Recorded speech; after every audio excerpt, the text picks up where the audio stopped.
Monday, May 31st, 2021. Hello, everyone. It's a pleasure welcoming you to this edition of the press review on JDC+TV, first for the week. We open with the Post newspaper, which carries as main headline, Biya to choose ministers to be arrested in COVID gate scandal. It lays emphasis on how President Biya had publicly humiliated judiciary by ordering release of ministers arrested without his authorization. It adds that judiciary investigation may lead to cabinet reshuffle, with details on page 11.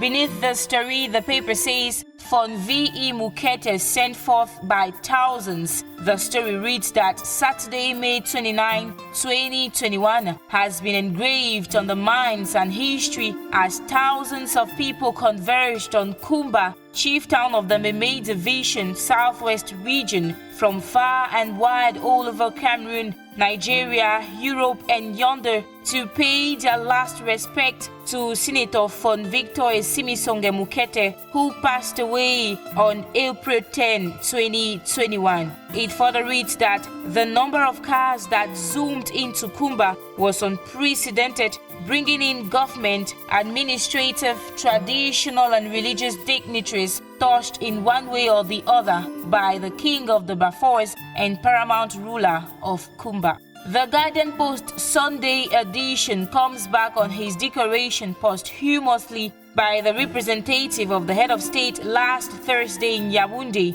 It says the celebrated statesman and iconic traditional ruler was raised to the dignity of Grand Cordon of the Cameroonian Order of Merit. Some same information voiced by Cameroon Echoes. The newspaper says that besides decorating the late statesman, President Biya decreed official funeral ceremony, which took place over the weekend in Kumba, pulling thousands of people.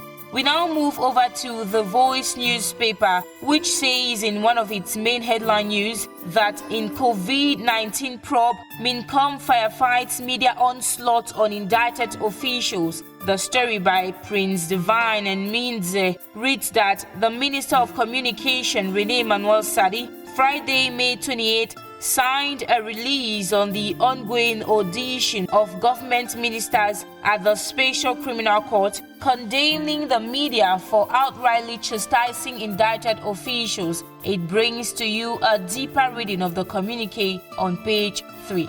Still on the same page, the paper talks about the bad state of the Bamenda Babaju Road that has been making headline news on English newspapers recently. Bamenda Babaju Bush Road. Here comes the special status, House of Chiefs in charge. That's the headline news proposed by the tabloid. Details on this on page 3. We proceed with the gardenpost newspaper. The Lone English Daily, in its main story, reports on the Southwest Regional Assembly infighting. Government divide and rule strategies set Southwest Regional Assembly on fire. That's the headline proposed by the paper, which highlights that the president, Zacchaeus Bakoma, has banned outspoken House of Chiefs leader, Chief Atem, from further exposing the emptiness of the much trumpeted institution as part of the special status. Details on the infighting on page 3. And that does it for what the papers had to say today. A big thank you to you for watching. On to our next edition.